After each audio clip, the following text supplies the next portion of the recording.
إن الحمد لله وكفى والسلام على عباده الذين اصطفى وعلى آله وأصحابه الذين هم نجوم الهدى وقادة التقى أما بعد فأعوذ بالله من الشيطان الرجيم بسم الله الرحمن الرحيم والذين آمنوا وهاجروا وجاهدوا في سبيل الله والذين آووا ونصروا أولئك هم المؤمنون حقا لهم مغفرة ورزق كريم صدق الله العظيم وقال النبي صلى الله عليه وسلم ما رواه الإمام مسلم لعمرو بن العاص رضي الله تعالى عنه قال أما علمت أن الإسلام يهدم ما كان قبله وأن الهجرة تهدم ما كان قبلها وأن الحج يهدم ما كان قبله أو كما قال عليه الصلاة والتسليم۔ محترم بزرگوں دوستو، اب جو ہے مکہ مکرمہ کی زمین اللہ کے نبی صلی اللہ علیہ وسلم کے لیے اور زیادہ تنگ ہونے لگیں اور زیادہ سختیاں کی جانے لگیں، تو پھر اللہ کے نبی صلی اللہ علیہ وسلم کے سامنے آپ کے دارالہجرہ کو پیش کیا گیا کہ آپ کو یہاں سے ہجرت کرنے کی اجازت دی جاتی ہے، البتہ آپ کہاں پر ہجرت کریں گے؟ تو علماء نے لکھا ہے کہ آپ کو 3 مقامات بتائے گئے کہ یہ فلاں مقام ہے، فلاں مقام ہے، فلاں مقام ہے، آپ جہاں ہجرت کرنا چاہیں آپ کو اختیار ہے۔ جیسے آنے والے مہمان کو ہم کہتے ہیں کہ بھئی یہ ہمارا سارا گھر آپ کے لیے ہے، آپ جہاں آرام کرنا چاہیں وہاں آرام کر سکتے ہیں، تو ایسے ہی آپ کو آپشنز دیے گئے، لیکن اس میں پھر وحی کے ذریعے سے آپ کو بتایا گیا کہ آپ کے لیے بہترین مقام وہ ہے جو کھجور کا نخلستان ہے، جو یثرب کہلاتا ہے، کھجوروں کی وادی ہے، وہ آپ کے لیے سب سے بہترین مقام ہجرت ہے۔ چنانچہ آپ نے اسی کو اختیار فرمایا اور پھر مدینہ والوں سے ملاقاتیں ہوئی پہلے سال میں، پھر اگلے سال میں، یہ سارے واقعات گزر چکے ہیں۔ تو اس طریقے سے 13 سال نبوت کے ہو چکے تھے، اور پھر اب اللہ کے نبی صلی اللہ علیہ وسلم کو یعنی نبوت کا 14واں سال لگ چکا تھا اور آپ کو اجازت ہو گئی کہ آپ مکہ مکرمہ سے مدینہ منورہ ہجرت کر سکتے ہیں۔ اس سے پہلے آپ کو اجازت ہونے سے پہلے مسلمانوں کو اجازت دی گئی کہ جو مشرکین کے ظلم و ستم سے پریشان تھے کہ ان کو اجازت دی گئی کہ اب مدینہ کی طرف، جو اس وقت یثرب کہلاتا تھا، تو اب آپ وہاں پر ہجرت کر سکتے ہیں۔ ہجرت کسے کہتے ہیں؟ اللہ تبارک و تعالیٰ نے قرآن کریم میں ہجرت کے بہت سارے فضائل بیان فرمائے ہیں۔ سورہ انفال کے اخیر میں اللہ تعالیٰ فرماتے ہیں کہ ایمان والے 2 ہی کیفیت کے ساتھ رہ سکتے ہیں، ایک والذین آمنوا وہاجروا وجاہدوا فی سبیل اللہ، کہ ایک تو ایمان والے وہ ہیں جو اللہ کے راستے میں ہجرت کریں گے۔ ہجرت کا مطلب ہوتا ہے اعلاء کلمت اللہ کے لیے۔ ہجرت کے اصل معنی تو ہے چھوڑ دینا، ہجرہ یہجرو کے معنی آتے ہیں چھوڑ دینا، لیکن اصل معنی آتے ہیں اعلاء کلمت اللہ کے لیے، اللہ کے نام کو بلند کرنے کے لیے اپنے گھر بار اور اپنے ذاتی تقاضوں کو چھوڑ دینا، اپنے کاروبار کو چھوڑ دینا، یہ ہجرت کہلاتی ہے۔ اب ظاہر ہے کہ یہ چھوڑنا ہو سکتا ہے ہمیشہ کے لیے ہو، جیسے صحابہ نے مکے سے مدینے ہجرت فرمائی اور مکہ کو ہمیشہ کے لیے چھوڑ دیا، اور یہ بھی ہو سکتا ہے کہ وہ ہجرت کچھ وقت کے لیے ہو، کچھ مدت کے لیے ہو، فلاں دن کے لیے ہو، فلاں مہینوں کے لیے ہو، تو یہ بھی ہجرت کہلاتی ہے۔ اور اگر یہ اعلاء کلمت اللہ کے مقصد سے ہے، اللہ کے دین کو بلند کرنے کے لیے ہے، تو پھر یہ ہجرت کہلائے گی۔ تو فرمایا کہ والذین آمنوا وہاجروا وجاہدوا فی سبیل اللہ، کہ ایک ایمان والے تو وہ ہوتے ہیں کہ جو ہجرت کرتے ہیں اور اللہ کے راستے کی محنت کرتے ہیں، اللہ کے راستے کا جہاد کرتے ہیں۔ اور پھر دوسری بات بتائی ایمان والوں کی، والذین آووا ونصروا، وہ لوگ ہیں جو ان ہجرت کرنے والوں کو ٹھکانہ دیتے ہیں اور ان کی مدد کرتے ہیں، ان کی نصرت کرتے ہیں۔ نصرت کا مطلب ہے مقصد میں ساتھ دینا، تو لہٰذا دوسرے لوگ وہ ہیں جو ان کو ٹھکانہ دیتے ہیں اور ان کے مقصد میں ان کا ساتھ دیتے ہیں۔ ان دونوں جماعتوں کے بارے میں قرآن کہتا ہے اولئک ھم المؤمنون حقا، کہ یہ لوگ سچے پکے ایمان والے ہیں۔ پتہ یہ چلا کہ ایمان والوں کی دو کیفیت ہوتی ہے، یا تو وہ ہجرت کی حالت میں ہوتے ہیں یا تو وہ نصرت کی کیفیت کے ساتھ ہوتے ہیں، اس کے علاوہ اور کوئی تیسری کیفیت نہیں ہو سکتی۔ اور ان کے بارے میں فرمایا لہم مغفرہ ورزق کریم، ایک تو ان کے لیے مغفرت ہے اور دوسرا عزت والی روزی ہے۔ اللہ تعالیٰ یہ عزت والی روزی دنیا میں بھی عطا فرماتے ہیں اور آخرت میں بھی عطا فرماتے ہیں۔ تو لہٰذا اللہ کے نام پر جو نکلتا ہے اور اللہ کے نام پر جو نچھاور کرتا ہے، آج تک کبھی کنگال نہیں ہوا، آج تک کبھی نامراد نہیں ہوا، بلکہ جس نے اللہ کے نام پر اپنی جان لگائی، اپنا مال لگایا، اپنے وقت کو لگایا، اپنی صلاحیتوں کو لگایا، اللہ کی ذات بے نیاز ہے اور اللہ کی ذات قدردان ہے۔ اللہ نے دنیا ہی میں کئی گناہ کر کے واپس لوٹا دیا، اور آخرت میں کیا ملے گا اس کا اندازہ بھی نہیں کیا جا سکتا۔ تو بہرحال اسی طرح اللہ کے نبی صلی اللہ علیہ وسلم نے حضرت عمرو بن عاص رضی اللہ عنہ، جو بڑے سمجھدار قسم کے لوگوں میں سے تھے، یہ مکے سے ہجرت کر کر مدینہ منورہ آئے اسلام قبول کرنے کے لیے۔ تو اللہ کے نبی صلی اللہ علیہ وسلم نے ہاتھ بڑھایا بیعت کرنے کے لیے، تو انہوں نے بھی ہاتھ بڑھایا اور پھر کھینچ لیا۔ اللہ کے نبی نے پوچھا عمرو کیا بات ہے، کیوں ہاتھ واپس کھینچ لیا؟ فرمایا کہ ایک بات کا وعدہ چاہتا ہوں۔ فرمایا کیا وعدہ ہے؟ کہا کہ میں اسلام لانے تو تیار ہوں، لیکن مجھے آپ اس بات کی گارنٹی دیں کہ پچھلے میرے جو کرتوت ہے، پچھلے جو میں نے گستاخیاں کی ہے اور پچھلی جو میں نے نافرمانیاں کی ہیں، یہ سب کے سب معاف ہو جائیں گی۔ تو فرمایا عمرو کیا تمہیں نہیں پتا ہے اما علمت ان الہجرۃ تہدم ما کان قبلہا، کہ اسلام اور ہجرت اور حج یہ ایسے فریضے ہیں، یہ آدمی کے پچھلے سارے گناہوں کو اور ساری گستاخیوں کو ختم کر دیتے ہیں۔ تو پھر حضرت عمر نے ہاتھ بڑھا کر پھر بیعت کی۔ تو لہٰذا ہجرت ایسا مبارک عمل ہے کہ جس کی برکت سے اللہ تبارک تعالیٰ پچھلے سارے گناہوں کو اور پچھلی ساری لغزشوں کو اللہ تبارک تعالیٰ ختم فرما دیتے ہیں، معاف فرما دیتے ہیں۔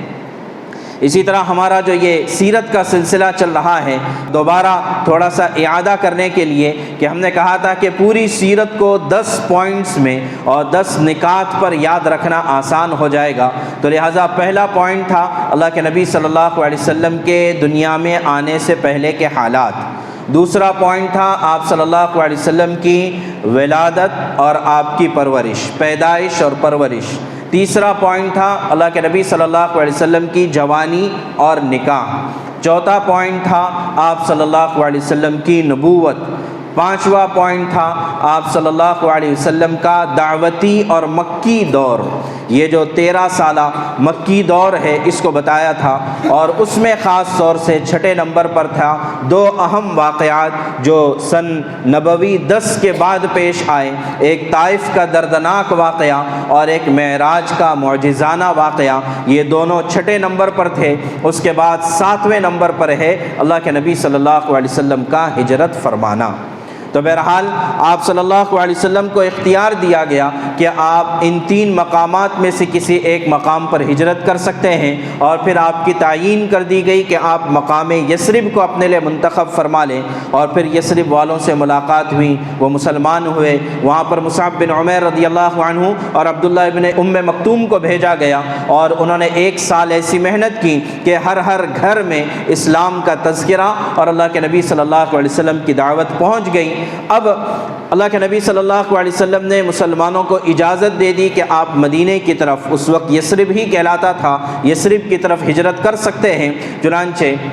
مسلمانوں نے اپنے جان اور اپنے مال کے بدلے میں ہجرت کی، کسی نے تو جان دے دی اور کسی نے اپنے سارے مال اور اسباب اور ساری جائیداد مکہ والوں کے حوالے کر دی، اور ہمیشہ کے لیے اپنے وطن جہاں پر پیدا ہوئے، جہاں پر پلے بڑھے رہے، ہمیشہ کے لیے وہاں سے ہجرت کر دی۔ تو سب سے پہلا نام آتا ہے ابو سلمہ ابن عبد الاسد رضی اللہ عنہ کا، کہ انہوں نے سب سے پہلے ہجرت کی۔ یہ ابو سلمہ وہی ہیں جو حضرت ام سلمہ رضی اللہ عنہا کے شوہر ہیں، جن کے انتقال کے بعد یہ ام المومنین یعنی اللہ کے نبی صلی اللہ علیہ وسلم کی ازواج مطہرات میں داخل ہوئی، اور یہ اللہ کے نبی صلی اللہ علیہ وسلم کے رضاعی بھائی بھی تھے ابو سلمہ۔ تو یہ ہجرت کے ارادے سے نکلے، اپنی بیوی کو بٹھایا اور اپنا معصوم سا بچہ تھا اس کو ساتھ میں لیا، اور ہجرت کے ارادے سے نکلنے لگے۔ تو ان کے سسرال والے آئے، کہنے لگے کہ ابو سلمہ آپ کو جو فیصلہ کرنا ہے آپ کر سکتے ہیں،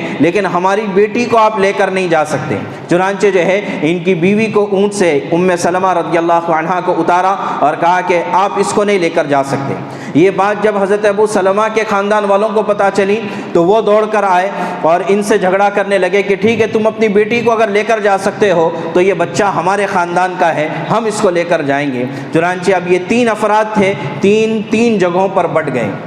لیکن اس کے باوجود حضرت ابو سلمہ مدینہ کی طرف ہجرت کر کر چلے گئے۔ اور یہاں حضرت ام سلمہ رضی اللہ عنہا کا حال یہ تھا کہ روزانہ صبح جس مقام پر یہ واقعہ پیش آیا تھا، ابطح نامی مقام پر مکہ کے، وہاں پر روزانہ صبح میں آ جاتی اور زار و قطار روتی رہتی کہ نہ ان کے پاس ان کا شوہر ہے، نہ ان کے پاس ان کا بچہ ہے۔ 1 سال کا عرصہ ایسا گزرا۔ آپ اندازہ کریں، ایک عورت اپنے شوہر سے بھی جدا ہے، اپنے بچے سے بھی الگ ہے، اور 1 سال تک یہ حالت ہے۔ پھر رشتہ داروں میں سے کسی کو رحم آیا اور کہا کیا تمہیں اس عورت پر رحم نہیں آتا ہے؟ تو پھر جو ہے ان لوگوں نے اس کا بچہ ان کو واپس کیا اور کہا کہ ٹھیک ہے، تمہیں جہاں جانا ہے وہاں چلی جاؤ۔ چنانچہ یہ اکیلی تنہا ام سلمہ رضی اللہ عنہا اپنے بچے کو لے کر اونٹ پر سوار ہوئی اور مکے سے باہر نکلی۔ باہر آنے کے بعد عثمان بن طلحہ سے ملاقات ہوئی، جو ابھی تک مسلمان نہیں ہوئے تھے، بعد میں چل کر مسلمان ہوئے۔ پوچھا کہاں جا رہی ہے؟ اکیلی عورت ہے،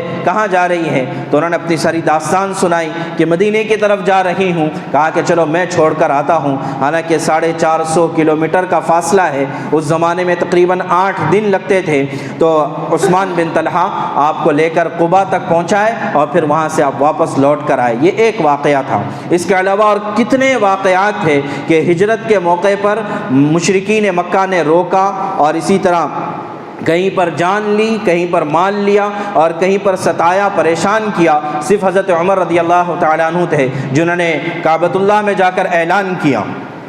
کہ میں مدینہ جا رہا ہوں، تم میں سے جو چاہے کہ جو ہے اس کے بچے یتیم ہو جائے اور اس کی بیوی بیوہ ہو جائے تو وہ آ کر مجھ سے مقابلہ کرے مکے کے باہر۔ چنانچہ ظاہر ہے حضرت عمر سے کون مقابلہ کر سکتا تھا؟ حضرت عمر کے ساتھ تقریباً 20 لوگوں نے اور ساتھ مل کر ہجرت کی، لیکن ان میں بھی پھر واقعہ پیش آیا عیاش بن ربیعہ کا کہ جب مدینے کے قریب پہنچے تو ابو جہل اور اس طرح کے کچھ لوگ آئے اور عیاش بن ربیعہ سے کہا کہ تمہاری ماں نے قسم کھائی ہے کہ جب تک کہ تم واپس لوٹ کر نہیں آؤ گے نہ وہ کھانا کھائے گی اور نہ کسی چھت کے نیچے آئے گی، یعنی دھوپ میں رہے گی، اور نہ ہی اپنے بالوں میں کنگھا کرے گی، تو لہٰذا تم واپس آ جاؤ اپنی ماں پر رحم کھاتے ہوئے۔ تو ان کے بھی دل میں بات آئی کہ ہاں جو ہے ماں کے لیے جانا چاہیے۔ تو اب یہ دھوکہ تھا۔ عیاش بن ربیعہ حضرت عمر نے سمجھایا کہ بھئی نہ جانا یہ تمہارے لیے دھوکہ ہے، لیکن انہوں نے کہا نہیں، میری ماں کا سوال ہے۔ چنانچہ اب جو ہے جیسی نکلے، آدھے راستے پر پہنچے، ابو جہل نے اور دیگر لوگوں نے پکڑ کر ان کو باندھا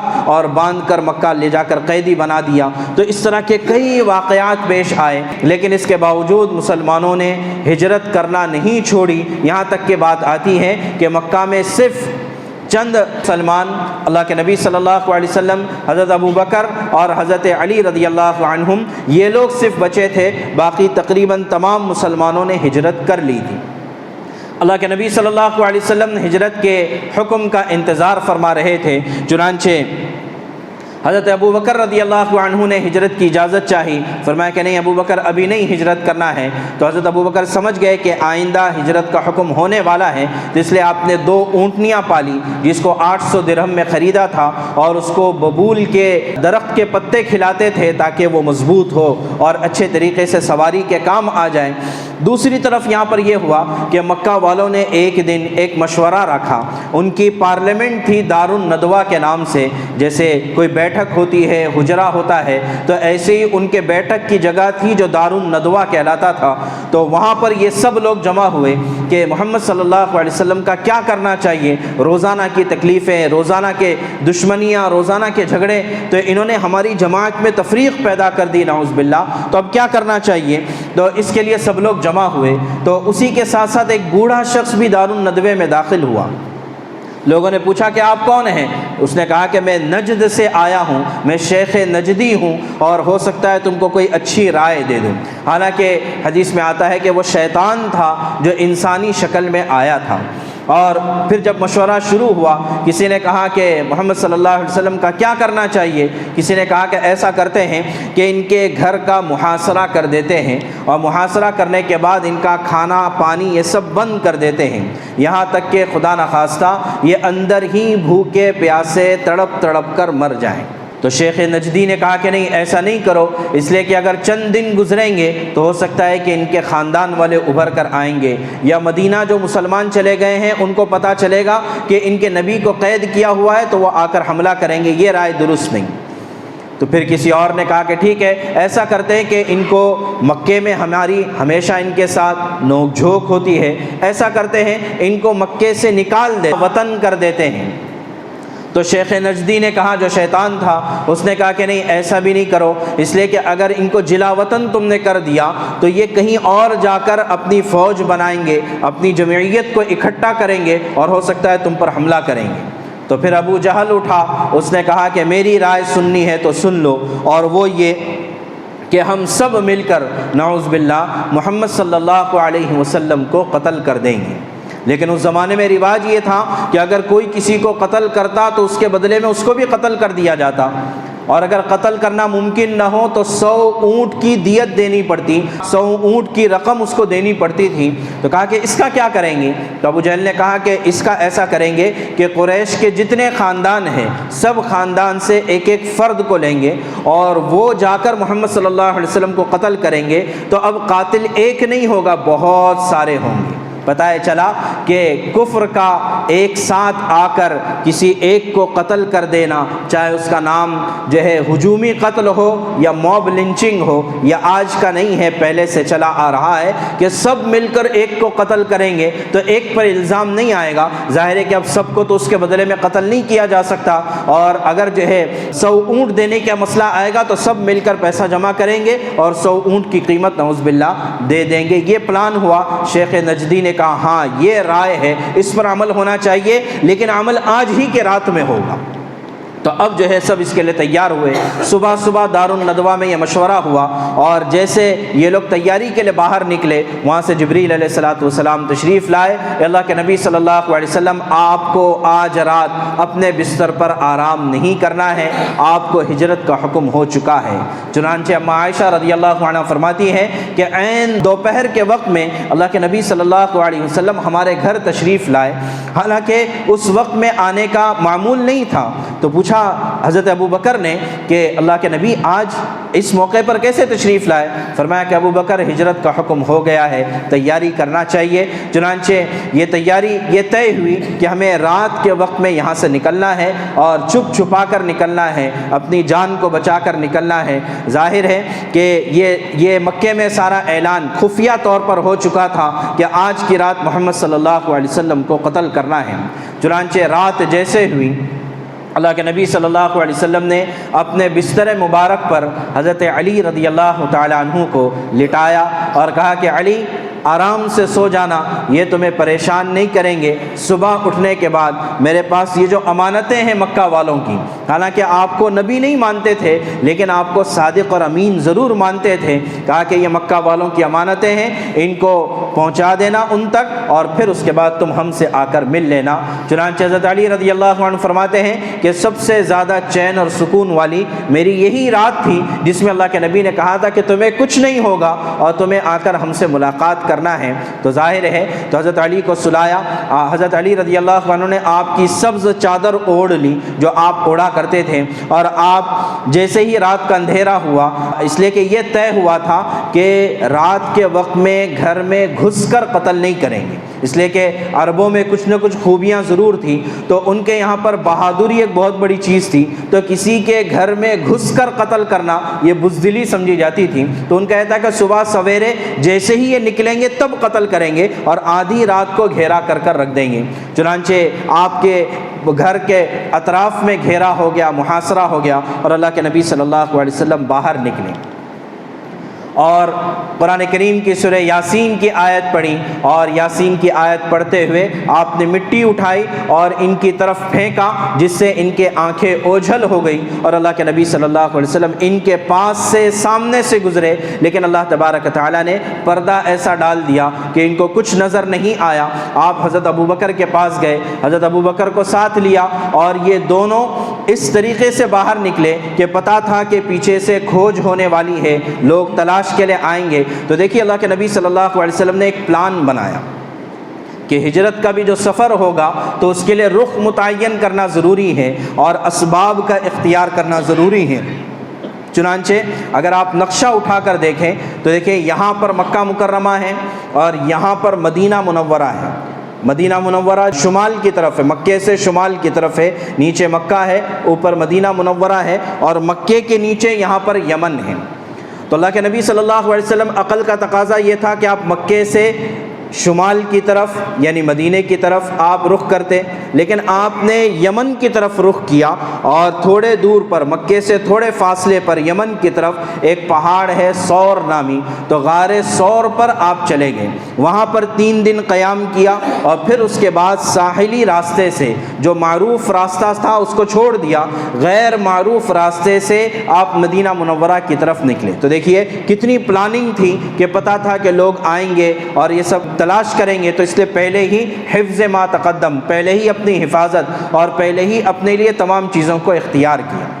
تو لہٰذا اسباب کو اختیار کرنا، بیماری سے بچنے کے لیے حفاظتی اقدامات کا اختیار کرنا، یہ سنت کے خلاف نہیں ہے بلکہ عین سنت ہے۔ تو بہرحال اب جو ہے حضرت ابوبکر اور اللہ کے رسول صلی اللہ علیہ وسلم راتوں رات نکلے غار سور کی طرف۔ جن لوگوں نے غار سور کو دیکھا ہے، بڑا اونچا پہاڑ ہے اور بہت ہی زیادہ پیچیدہ ہے۔ غار حرا میں چڑھنا تو پھر بھی آسان ہے، غار سور پر جانا بہت مشکل ہے۔ چند ہی لوگ، غار حرا پر تو اکثر لوگ چلے جاتے ہیں، لیکن غار سور پر عام طور سے لوگ نہیں جاتے ہیں، نیچے سے ہی اس کی زیارت کرتے ہیں اور واپس آ جاتے ہیں۔ روایتوں میں آتا ہے حضرت ابوبکر رضی اللہ عنہ نے، بعض روایتوں میں یہ ہے کہ چونکہ پیروں کے نشان نظر نہ آئے تو دونوں حضرات اپنے پنجوں کے بل چلتے ہوئے اس پہاڑ پر چڑھے ہیں، اور بعض روایت میں یہ ہے کہ حضرت ابوبکر نے آپ کو اپنے کندھے پر اٹھایا اور کندھے پر اٹھا کر آپ غار سور میں چلے گئے۔ پہلے غار سور کے باہر آپ کو کھڑا کیا،